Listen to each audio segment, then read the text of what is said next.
Welcome to Through the Eyes of a Maine Guide. Every journey holds a story. By sharing the wisdom of those who came before us, we keep their legacy alive for generations to come. Join me, Brennan Lane, as we explore the wild through the eyes of a Maine Guide. Welcome back to another episode of Through the Eyes of the Maine Guide with your host, Brennan Lane. And today we're sitting here with a special guest, Dale Tobey. Thanks, Dale, for coming on and sharing your wealth of knowledge that you're about to do, whether you know it or not. I don't know about a wealth, but I got a story or two. Tell us a little bit about yourself, Dale, for the people watching this that don't know who you are. Well, 50-odd years ago, I was a lonely school kid with a passion to hunt and fish and trap, and raised that way, and raised here in Grand Lake Stream pretty much summers with my grandfather, and looking for something to do. I got waylaid for a few years because 1975, the oil embargo and everything, no one was hiring a guide. So I got involved in my family business and spent 22 years doing that, running that business with my father, and eventually being one of the owners of the business after my father retired, and got it to a point where guiding was better, and I was tired of people, and southern Maine was turning into little Boston, and I packed up and went at it full time. Time to go back home then, huh? I haven't been back other than to visit my parents and family. Yeah. Yeah. How long have you been back here guiding?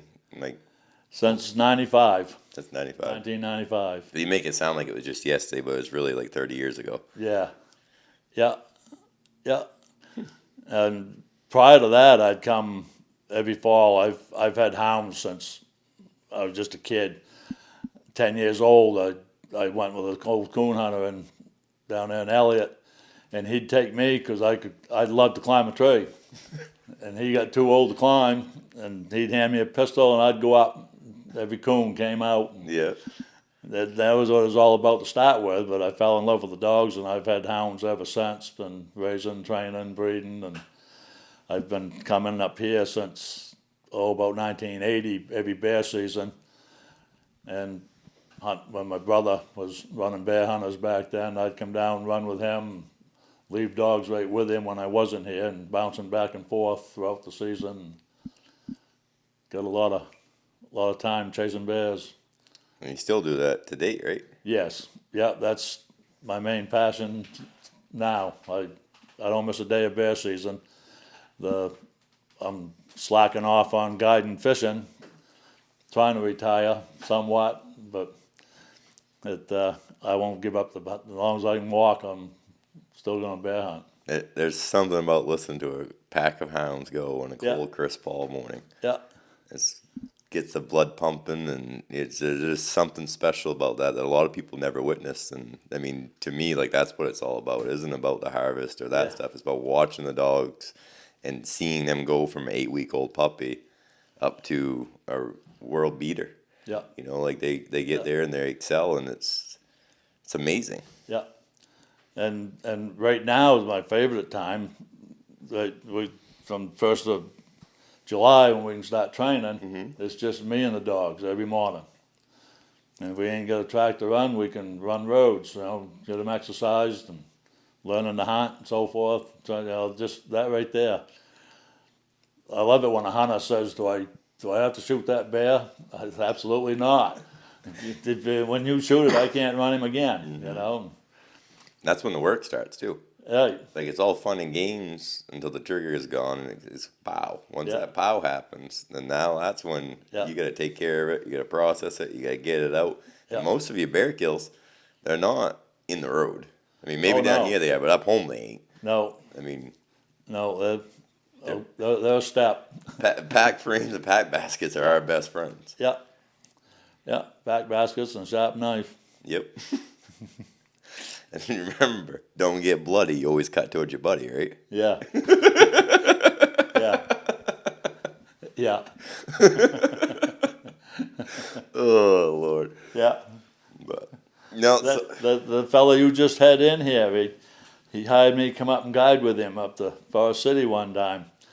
And we got back to the lunch ground, and he said, Dale, come up here. We clean our fish right here around this little table around a tree.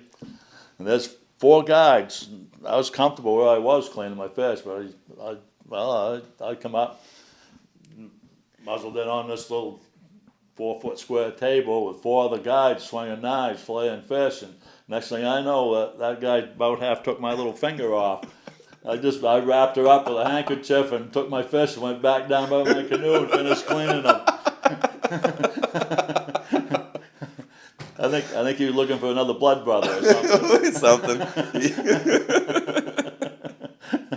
Oh. Hey guys, shout out to Northwoods Outdoor Supply, proud sponsor of Through the Eyes of a Maine Guide podcast. If you guys find yourself in Aroostook County and need any ammunition, firearms, fishing supplies, or any outdoor supplies in general, swing in and see what they have. They have a large variety of firearms, ammunition, ice fishing supplies, regular fishing supplies, and just outdoor supplies in general. Stop in and talk to Brandon. If you don't have it, I'm sure he can get it for you. They're located right in the Martin's Plaza next to Martin's and Tractor Supply. So make sure you stop in and show your support and say hi. Yep. So we touched on bear hunting, which we'll come back around in the fishing, but you also build canoes too, right? Yes. Yeah. Of course, it's awful hard, you know it, everyone knows it, to be a guide, even full-time, if you guide every sport out there, to make a full year's living just guiding. You gotta need anything else to do. Mm-hmm. So when I first moved here, I was raking widows' lawns for $5 an hour. You know, anything to make an extra buck. And I said to myself, I'm not leaving this town. Once I was here, I'm not leaving here to make a living. Yeah. I had a house to buy and so forth, and I started doing everything. I took on caretaking jobs at camps. I've always been a builder. Everything I've ever owned, I built from day one. I never had the money to go out and buy something, whatever I needed, and just like my hounds, I built most of them, the good ones, and so I taking camps and doing carpenter work and you name it all around town. And I started, and I had my own canoe that I was guiding out of. It needed work all the time, and I learned how to rebuild them. I started rebuilding canoes for people, restoration work, and rebuilding them. And living right here with all these Grand Lakers, there's going to be 500 of them within 20 miles of here, and they all need work. And it turned into a full-time job. And for about 8 years, whenever I wasn't guiding, I was in the shop working on someone's canoe. And got to a point where I wanted a brand new canoe, and the one I was guiding out of was a Kenny Wheaton. And Kenny had passed. Chris Wheaton has had the mold and was still building one or two. And I asked Chris about a new canoe, and he says, yeah, we'll get together this winter and build one. Because we both go different directions, and 2 or 3 years went by and never got it done. One spring, I said, that's enough. I hauled that canoe into my garage and took some patents off of it and built a mold and built myself a canoe. And since that day, that was 2005, I've built 34 of them since then. So you actually built that mold is something that you built yes. on your own, so it's not really like a replica or whatever. I'm sure it matches the design of all of them here, basically. And fishing out of numerous ones, using numerous ones, I figured out the faults, and in rebuilding them, I figured out the faults and the good parts, and kind of incorporated it all into when I built that mold, the things that I wanted to see, and then they panned out pretty well. Now, is there like a competition between all of you boat builders in the area? Or? Well, there isn't many. There was only 3 or 4, and at one time, everybody came here to fish one, to go home with one, and you could sell a Grand Lake, but they sold, the first one that I had was my grandfather's, and he'd bought it in the early '60s for $250. The first one I built and built to sell, I sold for $2,500 in 2005, and they're up to $7,000 now, $8,000 now. But you could buy a loaf of bread for a quarter back then too, like everything. A gallon of gas is 80 cents still, Yeah. Yeah, Yeah. yeah, I will say though, like, I mean, I got one that you built, and it is a true piece of art, and it's a conversation piece. Like, it's one of them things that it's an honor, and it's amazing to be able to have one and like guide out of it and that stuff, and like the stories that it creates, like with the clients.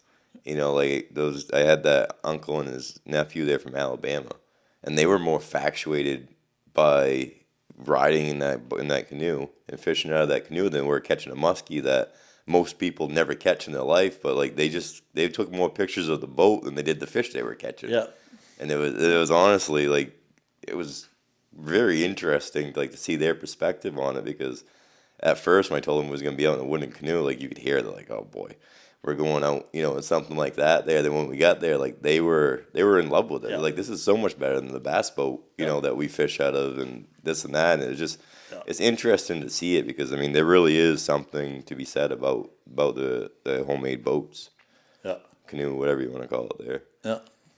I think Paul Laney said it best.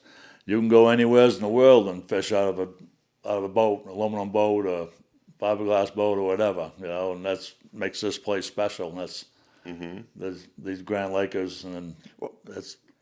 I just see one for sale on Facebook. It was in Florida, in like the Keys. It was a wooden Grand Laker. I don't know who made it or whatever there, but it was for sale down in the Keys. I was scrolling through Facebook there. It's on, I think, the Northern Freighter Canoe page or whatever it was there. Yeah. And I see that, and I'm like, that ended up all the way down in Florida. I mean, it was in the Keys there. Yeah. It caught my attention to see that way down there. I mean, they were fishing out of it. Yeah. I've shipped 2 to Tennessee, 1 to Alabama, Illinois, a number of them. I got 4 or 5 in New Jersey, Vermont, all the New England states. I've got canoes in all those. That's crazy. Like that, it's crazy to see. I mean, not being from the area though, and not knowing like really how popular they were and that stuff. Like, to look in and see that, like, to me, that's just like, holy cow! Like, someone like you said you built 37, I think it was 34. 34. You built 34. Yeah. And to have that many like strewn all around the outside region there, that's pretty incredible. I mean, that's something to say in itself right there. Yeah. And I've built them long enough now that I'm getting them back to rebuild. Oh, really? Yeah, ones that have been beat on, and I'm getting them back here, I got one that's only 3 years old that needs some work. So you're getting that one way or another. Whether we trade it for a Toyota or what happens, you're getting that back one way or another. I mean, I could say I had let Paul drive it. I mean, and Paul's the one that did it in, but he hasn't been up there when there ain't been ice, so I can't really blame that one on him. Hey, Al here. I just want to take a minute to talk about our wool gear. Our Big Woods Bucks wool gear it's the best value there is on the market. We have 100% virgin wool clothing, whether it's our packs, pants, jackets, whatever. The virgin wool it's the natural fiber from the sheep, and it wraps into a tight thread. That's what makes it waterproof, pretty much wind resistant, and comfortable to wear. It's quiet for hunting, especially in the big woods. You can't find anything better than wool clothing.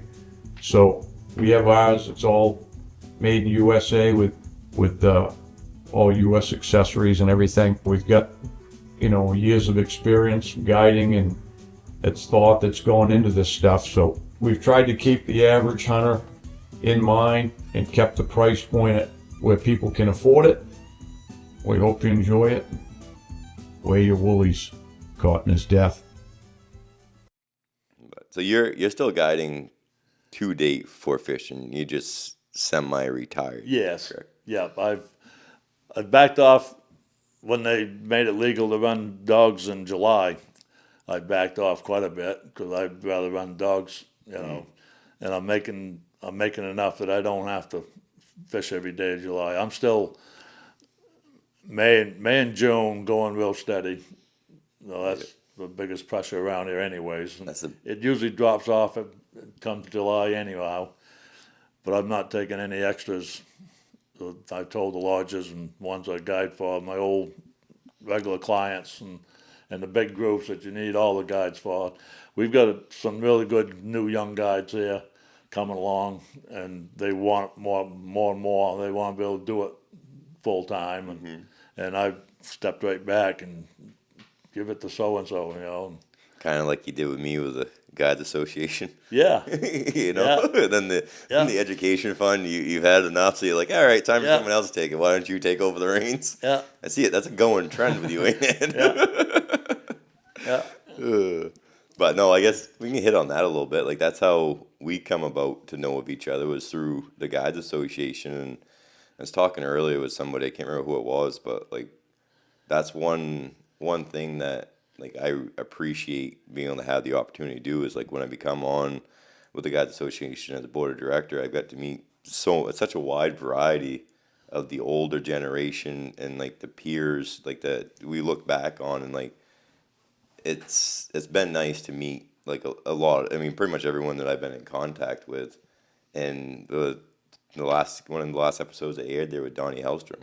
Yeah. Like if it wouldn't have been for the Guides Association, I never would have made that contact to be able to go there.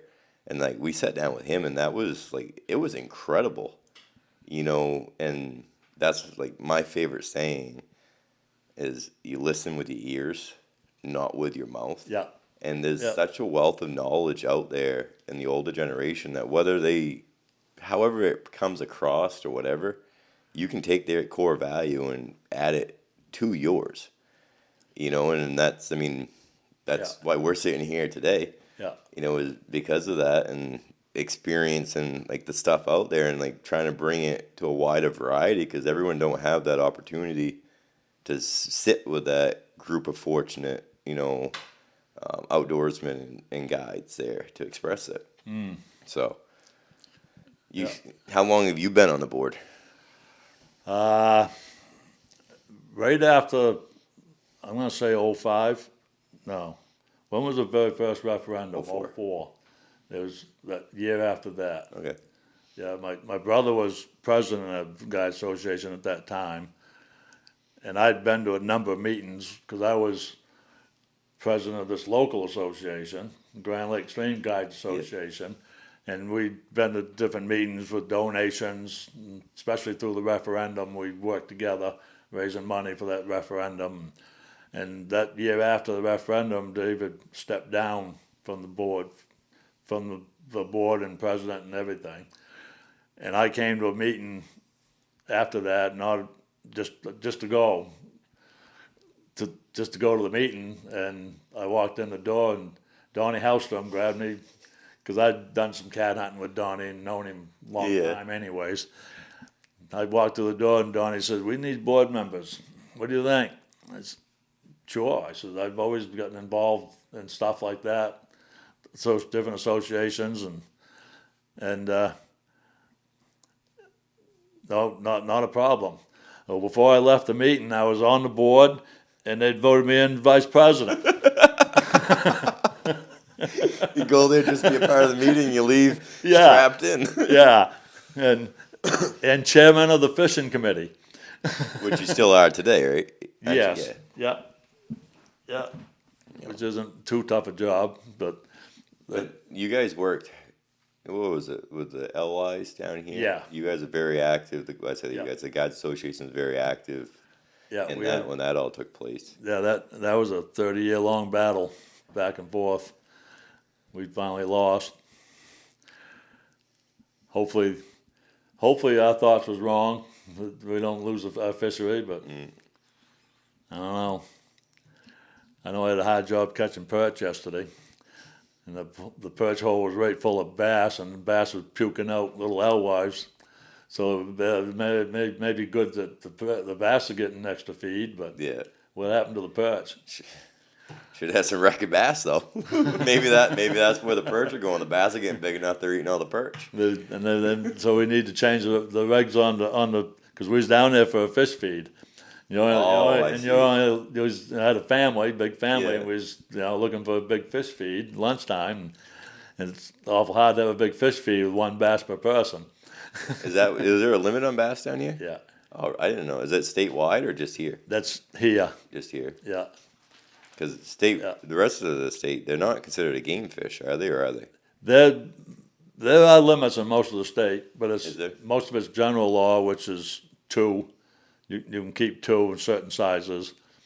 Here we can on the St. Croix, we're allowed one a smallmouth bass. We're allowed one under 12 inches, or one over 20 inches. So if you want a trophy, and you very rarely catch one over 20, and then when you do, you want to turn it loose. I never let anyone kill one that big, anyways. You want to turn it loose for somebody else to catch. You Yeah. know, it's a 20-year-old bass. It could be the next 23, 24-inch fish that you Yeah. catch next year. So you got a deer, was it 2 years ago, tracking in the snow? Was it 3 years ago? Yeah, 2 years ago. That's the only snowstorm we've had in the last 8 here. 8. Yeah. That was a decent buck, though, weren't it, if I recall? I don't. It was a 2.5-year-old.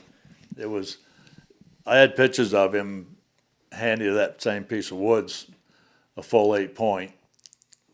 The day I shot him, I could only see one side of him, and it was actually snowing when I shot him, still coming down, pretty heavy snow, and I could only see one side of him, and I saw that. When I got up to him, the other side broke right off. I'd rather shot the one that he fought with, but Oh, it was broke off? yeah, I don't remember that, but yeah. I love deer hunting. I love tracking them on the snow, or just plain still hunting them. I cannot sit. 10 minutes and my limit's up. I'm walking. I'm hunting all the time. Even if I'm only in a 5-acre piece of woods, I'm walking, hunting. And I've always enjoyed deer meat. I've shot some 200-pound deer and over 200-pound deer, and it's weren't because I was after that particular deer. When we got a snow, the first decent track that I know is a buck, I'm going to take it and I'll shoot him with the opportunity. I've shot a lot of 2.5-year-old bucks. 160 to 180 in there, 150 to 180. I think they're better eating. bird in the hand's better than a bird in the bush. That's right. That particular one, I've shot everything from a 1-point to an 11-point buck, except for an 8-point, the most popular deer in the state, right? Everyone's killed an 8-point buck, or a dozen of them. I've never killed an 8-point buck. And that one that day, half his rack gone. The year after that, I got another one out here. One brow tine would broke right off. There was a 170-pound deer.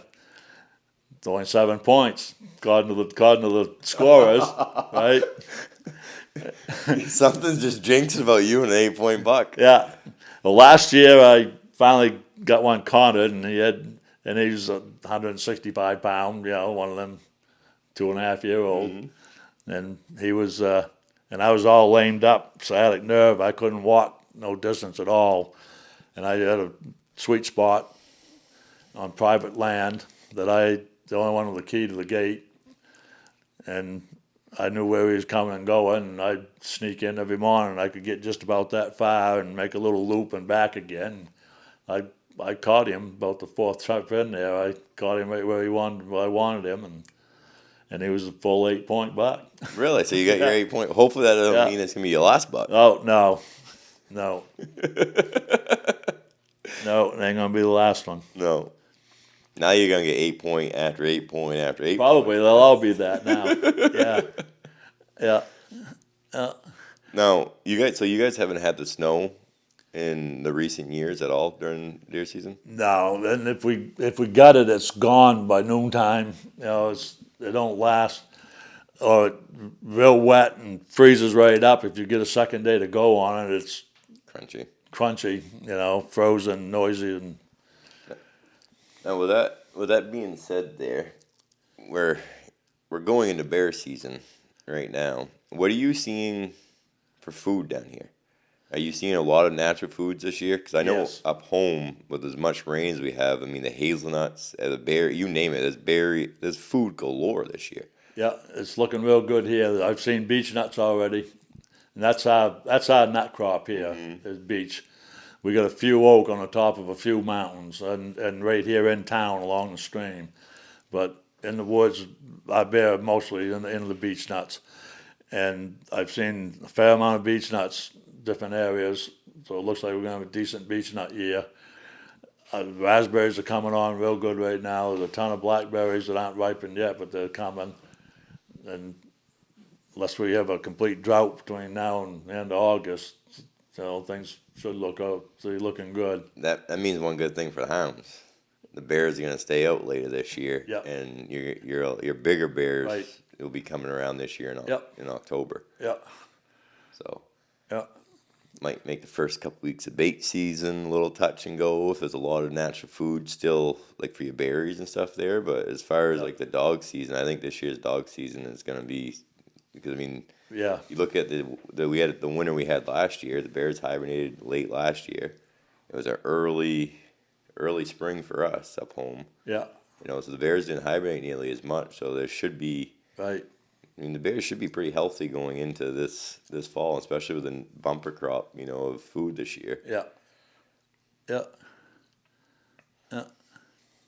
What's the biggest bear that you've been a part of for a harvest? 460 that I've got with my own dogs, and a number of them between 400 and there. Quite a few. Those actually, yeah, there's one out here. We didn't weigh it, but I know it was 500-pound bear. I didn't even pack the hide out. We tied a rope around the head of the hide and drug it like you would a deer, and it drug just the head and hide drug as hard as any 200-pound deer I ever dragged. It was only 300 yards off the road. The guy, that was an interesting story. This guy talked for 3 days when he got here. Talked for 3 days how he could shoot the eyes out of a fly at 100 yards, and how great a shot he was, and this, that, and everything else. And we got on that bear that day, Jim and I, and got him going.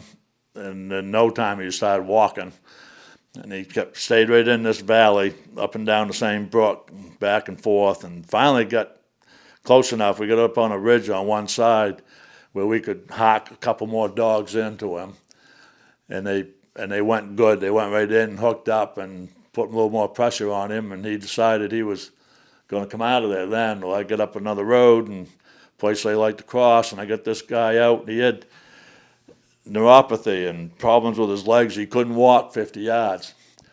But I got him out of the truck and got him up on the road there ahead of me. Yeah, the day before we'd treed a 300-pound bear, and this guy couldn't walk to the tree. It was a 400-yard walk. Couldn't walk to the tree. Another hunter we had with us took that bear, and so I got him up there in the road, and you could hear the dogs coming real good. And I said, "Get ready, get that gun up, and get ready. He's going to come right here." And I could hear him snapping brush already.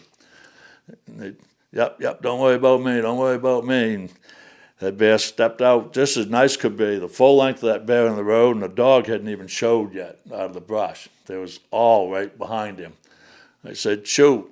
He shot, and that bear did a complete somersault right onto his back, in the middle of the road, rolled over onto his feet, back into the woods. They get him in there. I run right in because I went quick enough. He went, all the dogs still on him. They get in there about 300 yards and bayed up. And I said, well, come on, we're going to go and finish that bear off, I can't walk that far. I can't do that. I can't do it. So I dogs ki-ying, raising hell in there, this wounded bear, and I see when he stepped in the road, and he was a 500-pound bear. And I went in, the other hunter went with me that was shot the bear the day before. Jim was out there in the road, and Jim he'd gotten to where he couldn't get in on them situations very well. He, walked with a cane and stuff. So I get in there with that hunter, and we get in, they get him surrounded right in the thicket. And I got within 15 yards of the bear, and the bear made a move, and the dogs parted, left the hole, and the bear decided to leave. So right at me. And I fired twice, coming right directly at me, and the third shot, he was about 2 feet in front of me, between the eyes, and dove sideways, and he landed dead on my leg. His head right there, dead. That's a close one. And my hunter's cleaning his drawers out, and the other guy, because the guy couldn't have gotten in there to do that anyways. Yeah. That was a fun one. I've had several others very similar on them. You have. We all do. And no dogs got hurt. That was a good part of it all. It's the best part of the day right there. Yeah.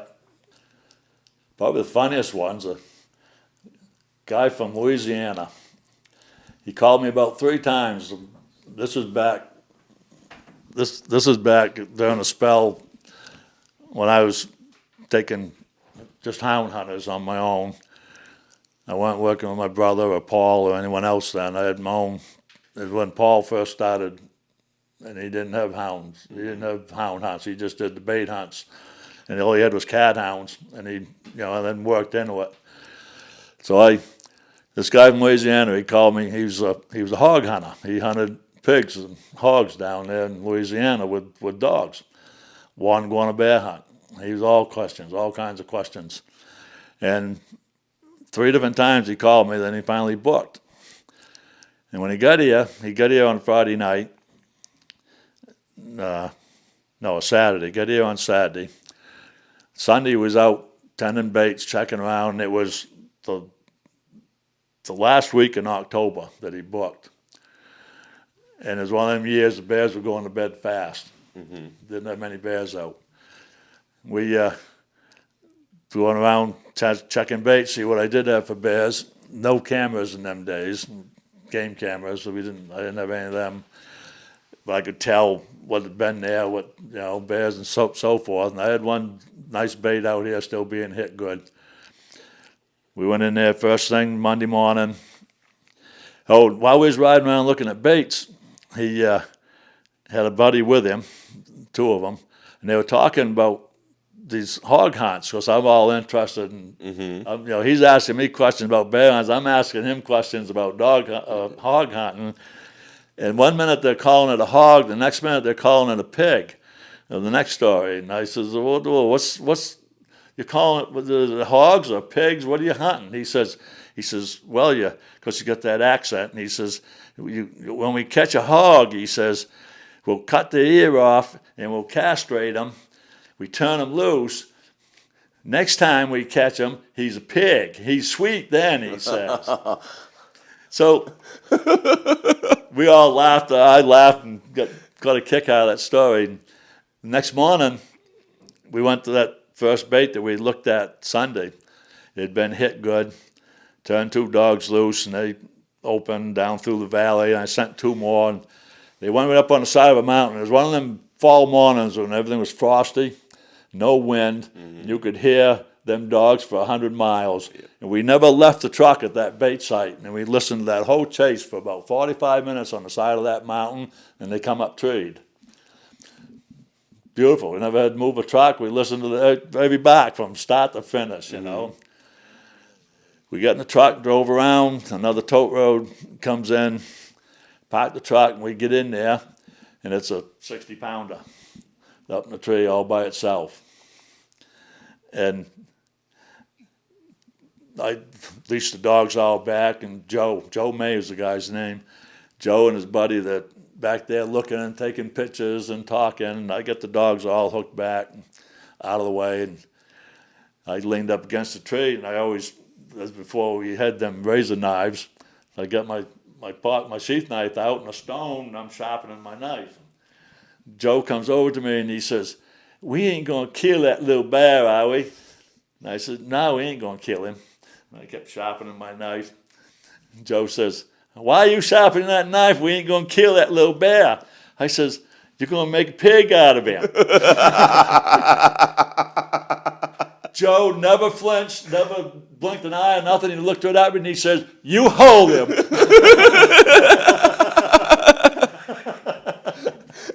Oh. I'm assuming he didn't get made a pig out of. Oh, I put my knife away in the stone, and we walked out of there laughing. Oh. Yeah. No, that's a thing. Like with this guy, you see so many different characters. You Yeah. know, like of different Yeah. stories and like different stuff like that, and Yeah, there's a lot of it that yeah, it keeps to me it's very interesting.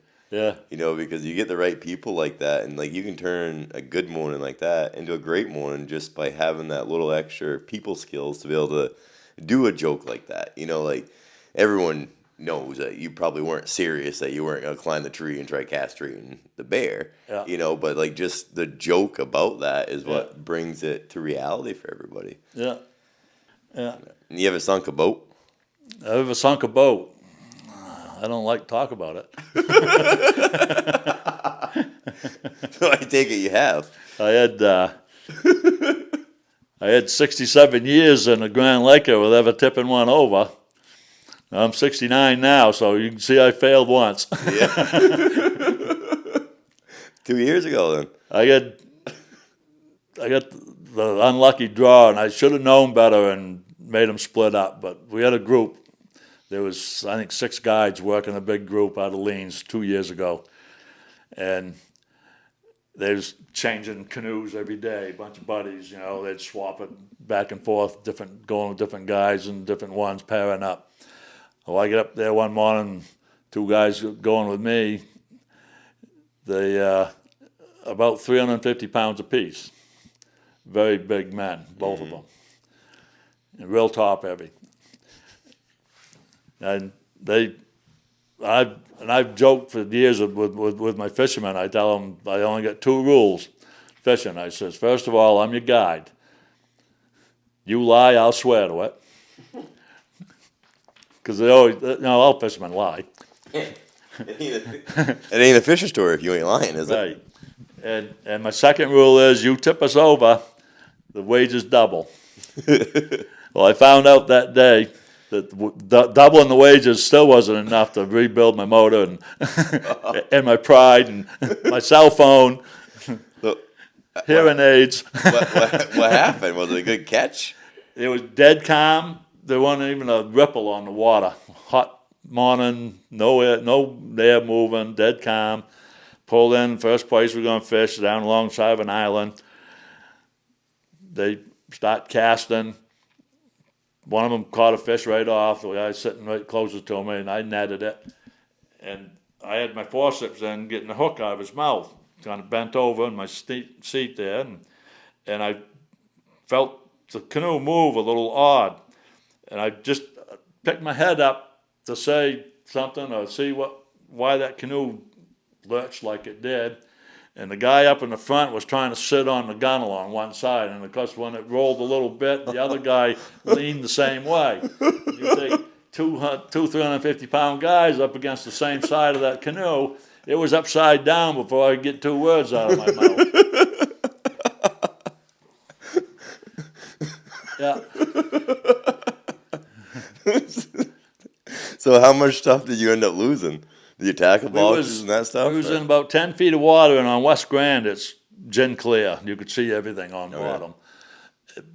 About everything stayed in the canoe. It went so fast, floated right inside the hull of it. Because my gas tank floated right up. There was a full tank, and nothing got in it. Can't say the same for my motor. I drained water and oil and brand new 4-stroke. I'm probably the only guy in West Grand with a brand new 4-stroke Mercury that's got granite scar marks across the top of the cowling where we drug it in the shore. We had to get it in. This is all boulders where we was. We had to get it in before we could even tip it back over again, you know. Then, yeah. One of them had a cell phone in a bag. It was waterproof. And he called his buddy, who was with one of the other guides I was with, told him where we was and what happened. There was somebody out trolling about 200 yards out in the middle of the lake, trolling for salmon. There's just a stranger in a boat. When we get in where we could stand on the rocks, one of them guys got up on that rock, started waving and hollering. I says, "You get your ass down. I don't need his help."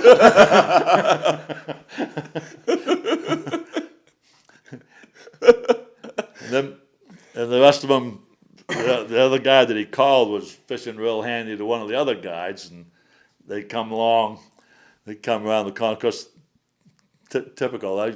We had the boat pulled upright, and I had them guys bailing the water out of it at that point. And I had my motor off and stood up between the rocks and picked up everything that. There's only a couple things that went to the bottom, and we got them right back. You could see them. One of the other guys, John O'Carroll in town, he comes around the corner and he pulls up, shuts his motor off, and he says, "Look at the debris field," he says. I would have loved to been a fly on the side of the tree out there watching you go upside down. When we surfaced, I looked at both them guys, and I says, "You guys all right?" They says, "Yep." I says, "Good, because I'm going to kill you when we get to shore." Did they pay you double your wages? They did. Did they? Yeah. Yeah.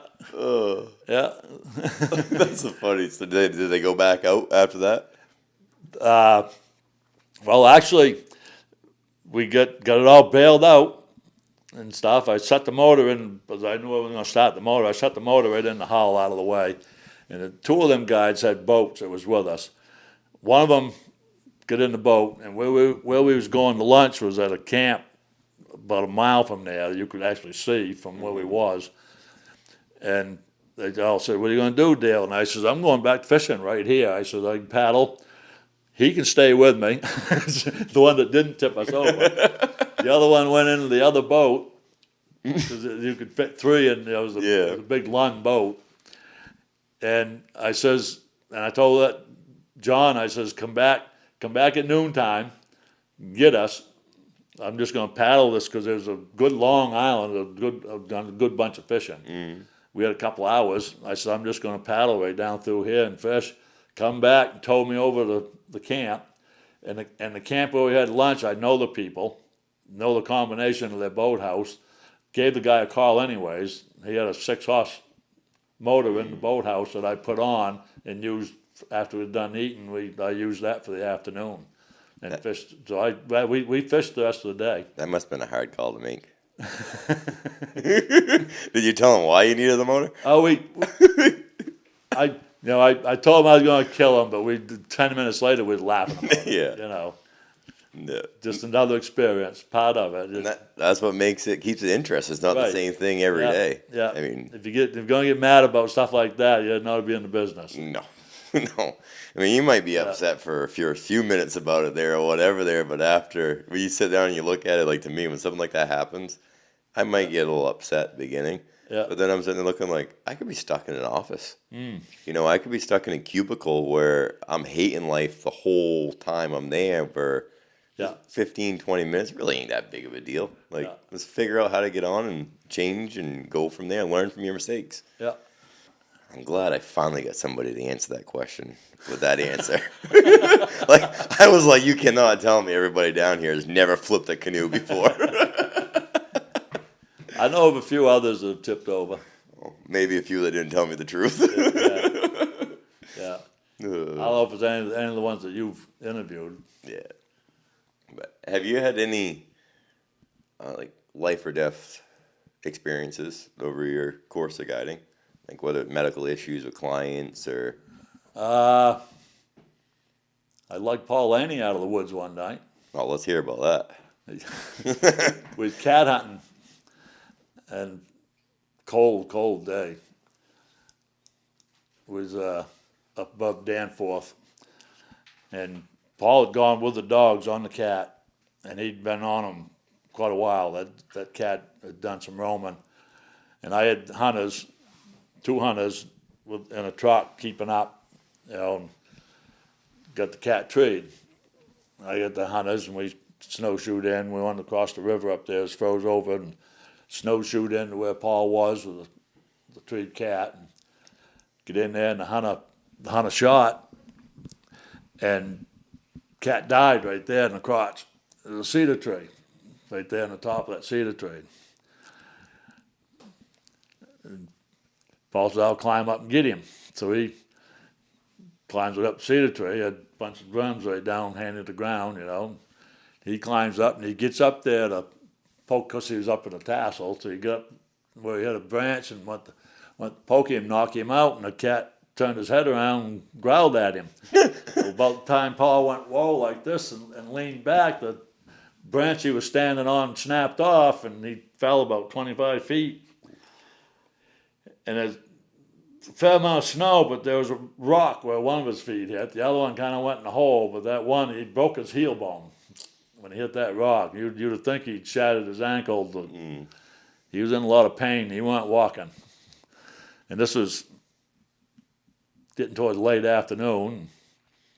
There was a road not far away, another road that wasn't drivable by vehicle, but it was a road you'd get a sled in real easy, within a couple 100 yards of him, and get him comfortable with them 2 guys and everything.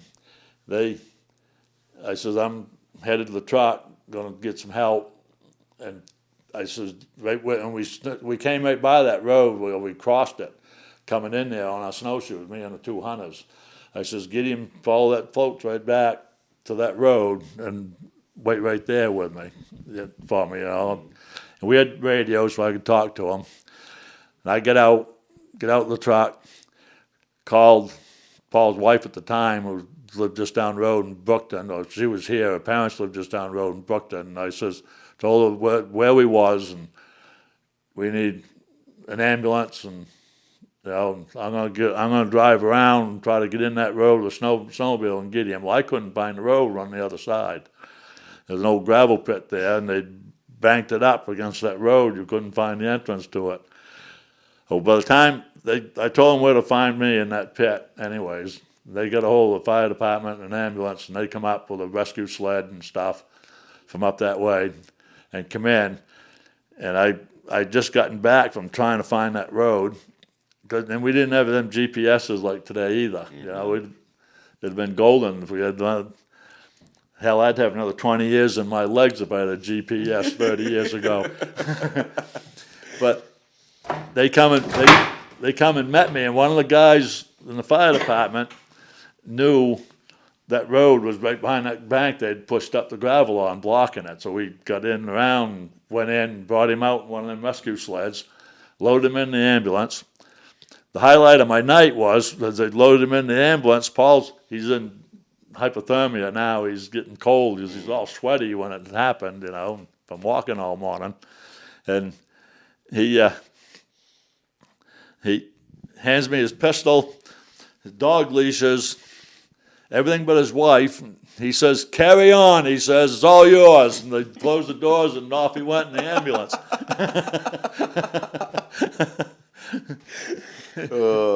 And 3 days later, he was out. We had the same hunters.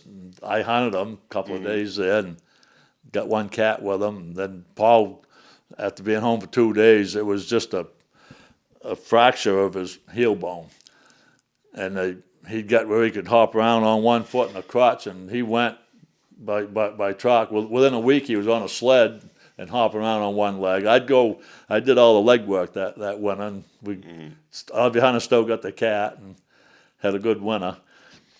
I asked him about a week in, he got off his sled there and went hopping across the road on one leg. And I said, Paul, they're taking applications down to IHOP. If you're desperate for a job. Oh, yeah. No, you must end up getting that cat though. Yeah. Yeah. Yeah. Actually, while Paul was laying there screaming in agony, about a half a minute or so later, the cat lands right beside of him. It was all but dead. Yeah. Just didn't letting go in the tree It yet. was just enough there that Yeah. spooked him, which I can Yeah. understand. Let's talk a little bit about like the future and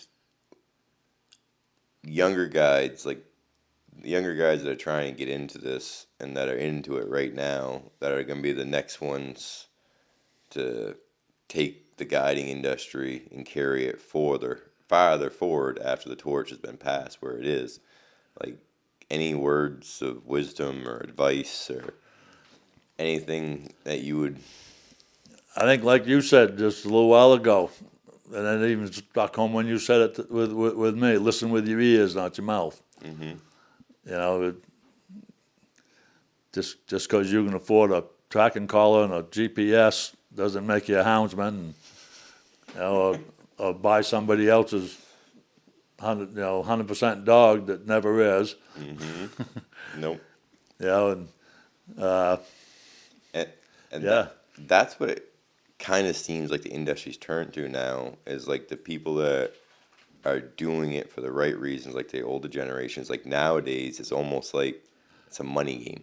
Like the people that are getting into it now are the people with the money, and they're doing it as like a hobby yeah, to front their business or whatever you want to call it going forward. And like you can almost see that in some of these guys and like that with their clients, how they post, and all this stuff on Facebook. Like we're our own worst enemies. Like when like you just said it, just because you get a dog box and GPS collars and GPS, that don't make you a houndsman. yeah, Like there's more to it than yeah. just the kill of the thrill. The thrill of the kill. Like there's more to it than that. Like half these people, and I've seen a bunch of them do it on Facebook recently. I'm not in it for the sound of a hound. I'm in it for put money in my pocket. Yeah, Well, yeah, I hate to tell you, but that's the wrong reasons behind it, and that's the stuff that hurts us going forward. yeah, I mean, you've been around for 2 referendums. We don't really need another one. right. We all know it's probably knocking on the door here sometime in the future, but we Yeah. don't need to help that going forward. So like Yeah, with social media, like we need to back off that Yeah. stuff. And like, the dogs yeah, going after the animals and that, like the pictures, we don't need nice clean pictures is like what we need to portray going forward. And if any of these people that are looking to get into it right now or are into it, if they care anything about doing it, like think about what we're doing. I've gone through it with the attitude just the way I was raised, and my grandfather. We respect the animal, respect the woods, the waters. Treat it like you want to be treated, and I'm just very happy I was able to make a living doing it. But I was just as happy to work another job so that I could do that as well. And I didn't need to get rich over it. I don't Yeah. think any of us that do it because we love it are doing it to get rich. Because I can tell you, I'm not getting Yeah. rich from doing this. No. And I'm never gonna retire. No different than you. You said earlier you want to Yeah. retire. You're never gonna retire. No. You're gonna be doing this to the day that you die. Yeah. Or at least until you can't physically do it anymore. Like it's in your blood to be doing this stuff. Yeah. And it's a completely different level of like being a business owner and owning a business or an outfit versus being owner operator and going through with it, because as like the owner operator, you're there working day in, day out, doing everything. You're not just barking orders and sitting in the office someplace cutting a check for the expenses. Like you're the one that's physically there doing it, and you're in it Yep. till death. I mean, I'm married to this just as much as I am my wife. I hate to say it, but it's true. Yeah. And one other thing that you brought up, and I keep thinking of it when we get sidetracked, there's the Grand Lake Guides Association. Yeah. Now, tell us a little bit about that, because like even me myself, I mean, I know, but I don't really know like what it is. It started out conservation group, and it started out so as the guides probably the most working guides in any single town in the state. It was posted that for a lot of years through the summer fishing season. You know, end of May and through June, there's 35, 40 guides going every day here. Bass fishing, salmon fishing, so forth. The height of the fishing season, and it just some of the old guides, you know, it's almost like forming a union, because the lodges that would book you all, they want to know every guide have a different wage. You know, they wanted to set amount, what the wages was and everything. And a lot of it was to do with environmental issues. This Guides Association has worked hand in hand with IF&W biologists, fisheries biologists here, you know, to keep the fish there for us every year, not get overfished. And you can't manage these lakes like you would Mousam or Sebago. You know, it's not the same. And there's been a number of biologists over the years that want to just a flat, you know, just a flat what you can kill every day, what you can take. Well, some lakes you can do that and never run out, or some lakes you don't have to have a limit on bass. And you know, here smallmouth is, it should be salmon, but smallmouth is the big money here. Smallmouth bass, and this association has worked hand in hand to keep that. Even at one point, there was talk of Georgia Pacific selling off house lots along the stream. And the time it was done, through the Guides Association, the local lodges and so forth, was millions of dollars raised and bought that land. That's where the land trust comes in. No, No, this land trust come after that. Okay. That was kind of the forefront of the land trust. But there was that group and bought that chunk of land and turned it over to IF&W, who owns it now, the whole stream, all the way down to Big Lake. Oh, so that's separate. That's separate. Completely separate from the land trust. Separate from the land trust. Yeah. So it's the state park or whatever you want. State owned land. It's state owned land. Yeah. And it's, you know, there's trails because there's salmon fishing, fly fishermen are walking it every day up and down that stream. You know, when the salmon are there, and that time of the year, and the state IF&W owns that now and controls it. There was a threat of house lots being sold down along that stream that started the whole thing, and Georgia, they sold out and Wagner Management Company. That's when the land trust started. When Wagner come in, took over all the GP land and started cutting and doing things a little different than what we were used to. Is when the land trust, off from that same thing we did with that piece of land to the state, the land trust was formed and has bought up the rest of this land since.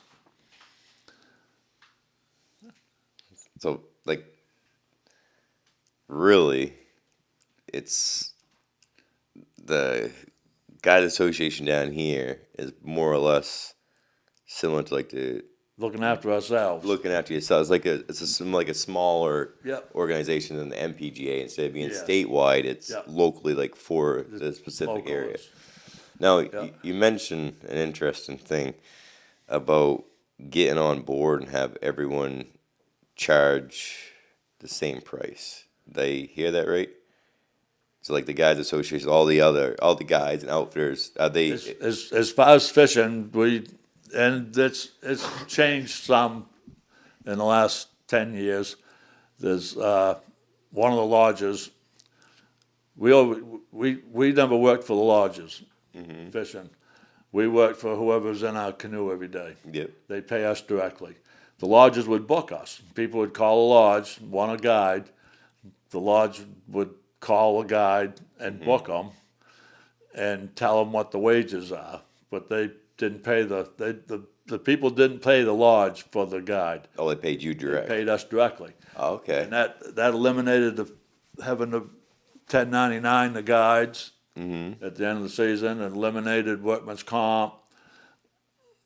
They really should be insuring them guides You're the working for you subcontractor on your own then. and all that. But we're an independent Yeah. contractor. independent. We have our own insurance, and we're working for the person that's sitting in our canoe every day and takes care of all that paperwork. Well, one lodge decided he didn't want to do it that way. He was going to charge X amount, and you pay the lodge, and the lodge pay you at the end of the week. And that kind of changed it. And it'd just be a gentleman's agreement. We'd have a meeting once a year in the fall of the year usually, and say, what are we going to charge next year, so the lodges will know while people are booking through the winter. And and that's what we did, and kind of informally. Yeah. And it's changed because some of the different ideas, and that's great. That's their idea. There's nothing, and there's nothing. Any of them guides in the association could go right to the lodge and say, "I'm charging this much," and charge whatever he wants more. We've always kind of stayed together that way and made it equal. But like a lot of people don't see the big picture, but by everyone staying equal and charging the same price, it's going to keep everybody employed and give everyone more work. If you get everything strung out so much from, I'm just saying numbers here, but say one guide's 75 a day and the other guide's 250 a day. That guy, everything's spread out. It's not spread out. It's all congestion in one area, where that guy at 75, if you just get on page, everybody would be 250, and everybody would get the same amount of work as they're getting now, and be paid equally for it. Like, I mean, I think that's great. Even if the whole community don't do it, if half of the guys down here get on the same page, they're the ones that benefit from it. Whether you do it from a lodge or direct or whatever, there, as long as if it's that same price, that just creates everything equal right across the board. And it's actually, when you mentioned that, it was like quite interesting to me, because I wish all the outfitters would get on page and do the same thing statewide for bear hunts. Because you get bear hunts that range from $500 up to $3,800 for the same hunt, and people wonder, well, why this, why that, blah blah. Well, everyone get on the board at $3,000 or $2,500, whatever it is.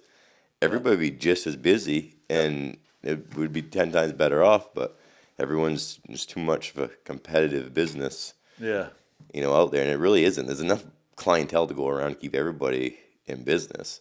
I mean if I could snap my fingers, have everything changed, like, to me personally, that's what it would be, is that everyone would be able to get along enough and not look at me as a competitor or you as a competitor. Right. And say, all right, what do we want to do this year? This is what we're charging, right straight across the board. And all the camps will be full, all the lodges will be full.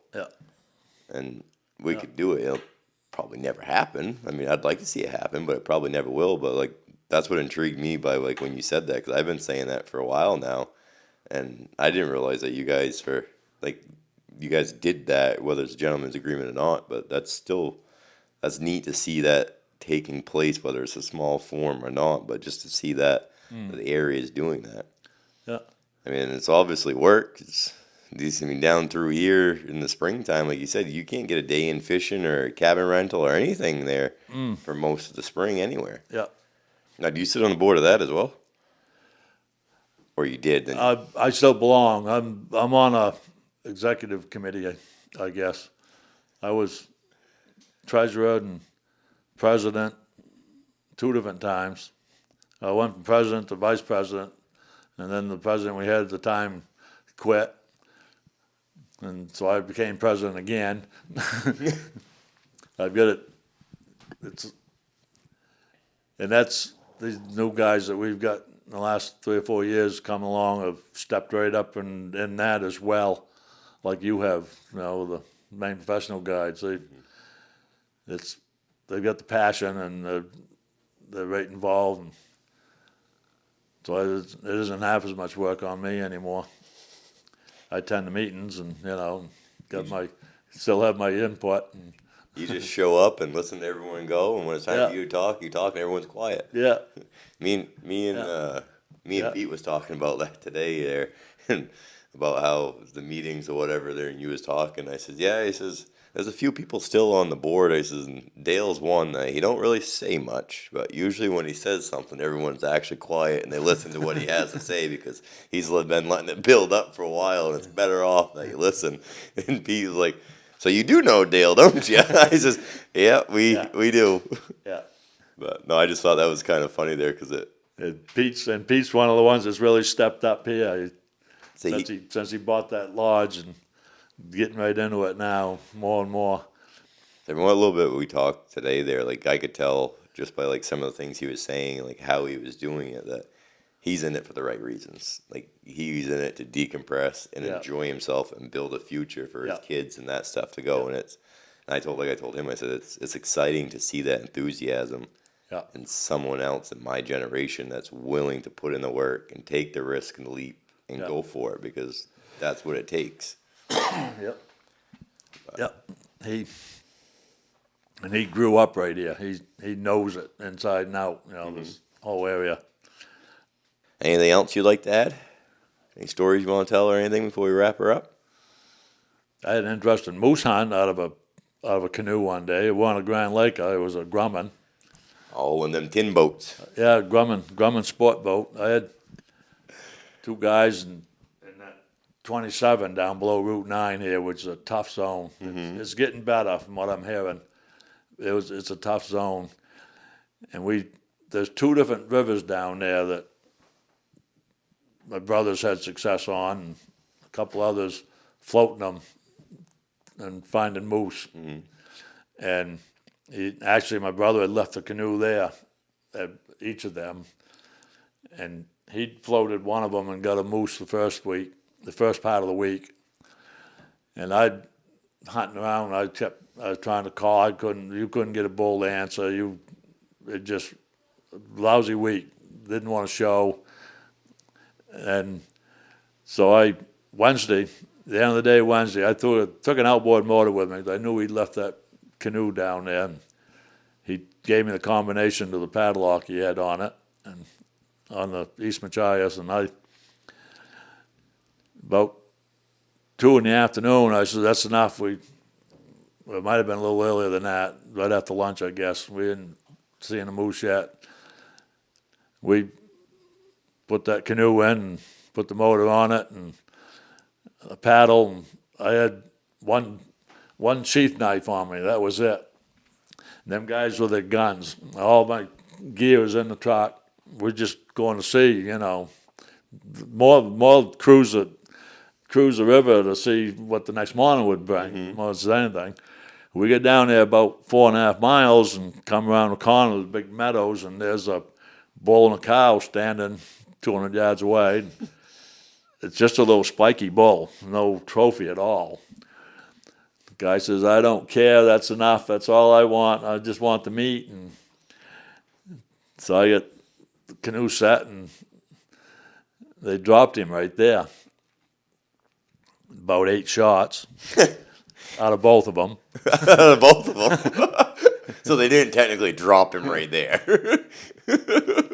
I think the first one hit him. They just kept, while he was folding, they just kept. But we went shore, and there's probably 20 yards to the moose from the bow of that 14-foot Grumman sport boat. You've seen them. Yeah. Tough little boat. Yeah. I went over and sliced it to get some pictures, and it's starting to get dark. There had about half an hour of daylight left. So I got it out, prop it open, crank his hind leg up in the air, and come back in the morning with stuff and process it, get it out of there. It wasn't that hot of weather, and oh no, they wanted to take it home that night. They lived in Massachusetts, and they had their own butcher shop on a farm down there they lived in. And they wanted that night. And I said, all we got's this. So I said, well, we can get most of it. I started cutting. Then they said, oh, we want to cape it. We got a friend that's a taxidermist. I was going to take shoulders, hide, and all, right off the front. Them are no problem, no bones there. And No, we want to cape it, so I had to start again, skin it up. Yeah, and then cut the head off. I got right down to the backbone. They twisted and broke it off and loaded that in the boat. And then we took the shoulders and cut the loins out of it, the hindquarters right down, and we ended up busting the joint apart with that knife, hide and all. Got them all into the boat. Pulled the loins out of the back and opened it up and got the inside loins out. And I said, we're leaving that, the rib cage. Mm-hmm. Got it all. Them two guys were as big as me. And that moose, we had about 4 inches of freeboard. See, that little aluminum boat must have been heavy. I took a 15 horse Evinrude with me, my canoe motor that I took.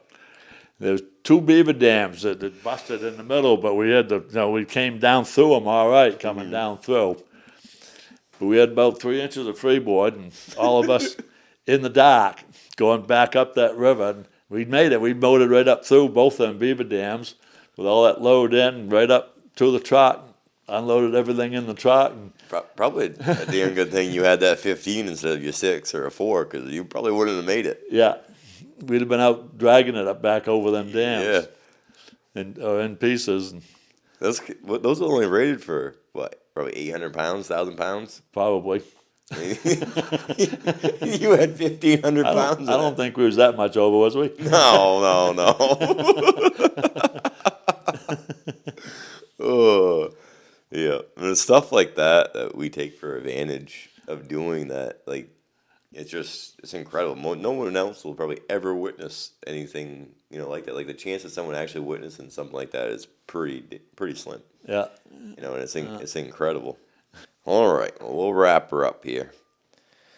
Well, thanks everybody for watching another episode of Through the Eyes of a Maine Guide, and thanks, Dale, for coming on and doing this. It was fun, and hopefully you enjoyed it. And yeah, we'll be more to come. If you guys follow along and you like this, make sure you hit subscribe. Give us a follow on Facebook and Instagram. And until then, have a good one. Thank you.